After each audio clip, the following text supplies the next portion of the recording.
There is a specific kind of frustration that hits when you have built something that clearly works, and yet the business built around it refuses to behave the way a working business should. The offer is real. Clients want it. The results are there. People refer it. By every measure that validates whether you have built something worth building, the evidence is positive. And yet the business itself feels like it is running you rather than the other way around.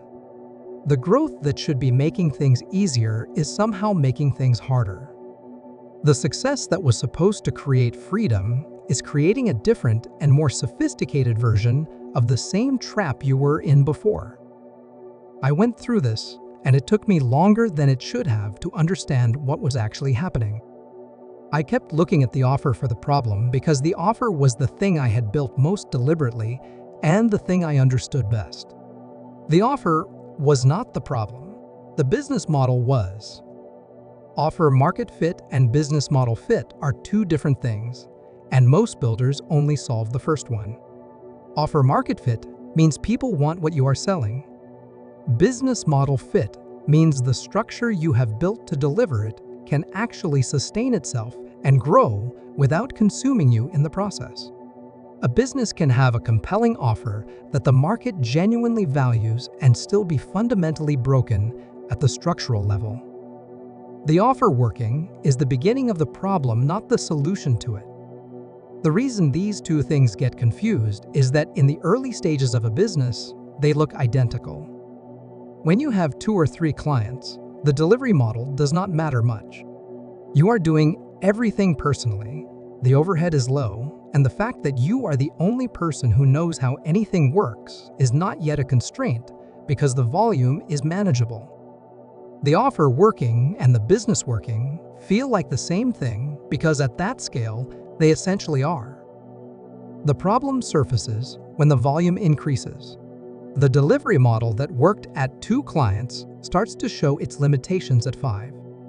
The systems that held at 5 start to break at 10. The founder who was doing everything personally at 10 clients is now doing everything personally at 15 clients, but with 3 times the coordination overhead, 2 times the client communication load, and half the cognitive capacity left for the strategic work that would actually move things forward.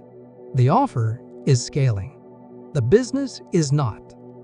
There is a specific failure mode that hits service businesses at a certain stage of growth.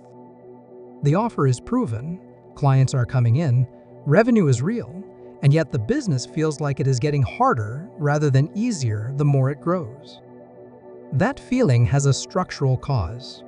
The delivery model that worked when there were 2 clients does not work when there are 10. The systems that held at one level of volume break at the next. The founder, who was the only bottleneck at the start, is still the only bottleneck at scale. The offer scaled. The business did not. The structural fix requires separating 2 things that most builders have never separated. The offer, which is what gets delivered and why clients pay for it, and the delivery infrastructure, which is how the offer gets delivered in a way that does not require the founder to be personally present in every step of every engagement. Most builders have a well-developed offer and an almost entirely undeveloped delivery infrastructure. Everything runs through them personally. Every client interaction requires their judgment. Every quality check needs their involvement. The offer is clear. The machinery behind it is non-existent.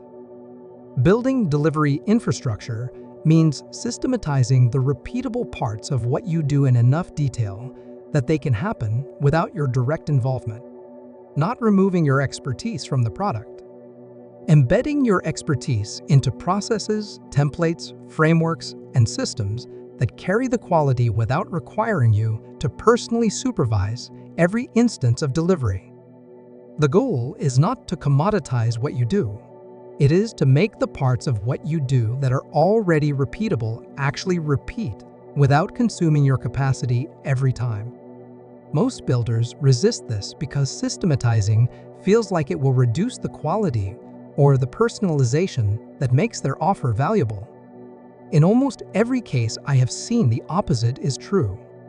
A well-systematized delivery process produces more consistent results than a founder-dependent one because it removes the variability that comes with a founder having good days and bad days, high-energy weeks and low-energy weeks, full attention and divided attention. The system does not have off days. The system does not have competing priorities. The system delivers the same standard every time. Most builders build their offer around what they can deliver personally. That is how it should start. But at a certain point, the offer outgrows the capacity of one person to deliver it without the business structurally breaking. The offer keeps attracting clients. The delivery model keeps requiring the founder to be present in everything. And the gap between what the offer promises and what the business can actually sustain without burning the founder out keeps widening. That gap is called delivery leverage deficit, and it is the most common reason a business with a great offer stays small. Closing that gap does not happen overnight, and it does not happen by working harder. It happens by investing time in building the infrastructure that the offer requires to scale, which means spending time on things that do not immediately produce revenue in order to build the capacity to produce significantly more revenue later. That trade is uncomfortable for most builders because the immediate cost is visible and the future benefit is not. But every business that has successfully scaled an offer has made that trade at some point. There is no version of sustainable growth that skips it. The offer is not the problem. The offer is the proof that the business has something worth building around. The problem is that the business has not yet been built to match what the offer deserves. That is the gap worth closing. Next, we are going to look at something that trips up almost every builder who starts gaining traction: the difference between being busy and being productive in a system. I will see you tomorrow.